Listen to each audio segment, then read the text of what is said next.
tulis pesan pilu, pemuda Tanggamus akhiri hidupnya di Bogor. Jenazah AR berusia 23 tahun warga desa Tanjung Agung, Kecamatan Pugung, Kabupaten Tanggamus sudah dimakamkan di TPU Dusun Kepayang. AR diketahui mengakhiri hidupnya di Cisarua, Bogor, Jawa Barat pada Sabtu 9 Oktober 2021 sore. Kepala Desa Tanjung Agung Rahmat Ramadan mengatakan, jenazah AR telah sampai di rumah duka pada Minggu 10 Oktober 2021 sekitar pukul 11 waktu Indonesia Barat. Rahmat menyampaikan setelah sampai di rumah duka langsung dimakamkan di TPU Dusun Kepayang. Jenazah dibawa ke Lampung dengan menggunakan mobil ambulans APV nomor polisi F9901FB milik Rumah Sakit Paru Dr. M. Gunawan Partowidikdo, Cisarua, Bogor. Keluarga besar langsung mengantarkan ke pemakaman. Sebagai pamong, dirinya turut prihatin atas musibah ini. Dirinya berharap keluarga tabah dan sabar. AR berusia 23 tahun merupakan pemuda asal Tanggamus, Lampung, nekat mengakhiri hidupnya di tengah kebun di Cisarua, Bogor, Jawa Barat. Ia ditemukan meninggal dunia dengan seutas tali di lehernya di Kampung Citeko, RT 0109, Desa Citeko, Kecamatan Cisarua, Kabupaten Bogor.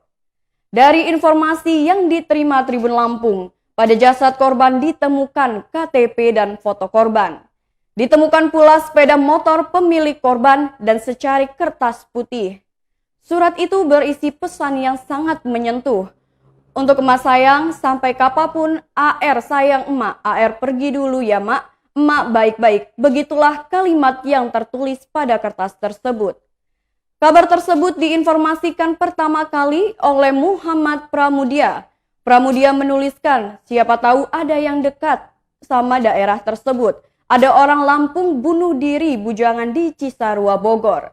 Terpisah, Kepala Desa Tanjung Agung, yakni Rahmat Ramadan, membenarkan AR yang meninggal di Cisarua merupakan warganya. Rahmat menjelaskan bahwa benar itu warganya yang merantau ke Cisarua, Bogor. 3 tahun lalu dia pergi kerja ke Bogor untuk mengurus kebun. Di sana korban juga diminta menjadi sopir pribadi. Sudah 3 tahun tak pulang, mereka terkejut mendengar kabar tersebut. Semalam itu dirinya mengutus warga yang merantau di sana, namanya Pak Syahrul Hadi, untuk memastikan kalau itu AR.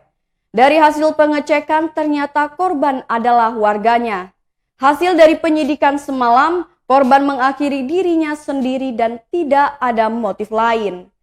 Surat itu juga dipastikan ditulis sendiri oleh korban. Itu setelah dicek isi surat dengan tulisan tangan korban saat duduk di bangku sekolah. AR merupakan anak ketiga dari 4 bersaudara, ayah dan ibunya telah cerai.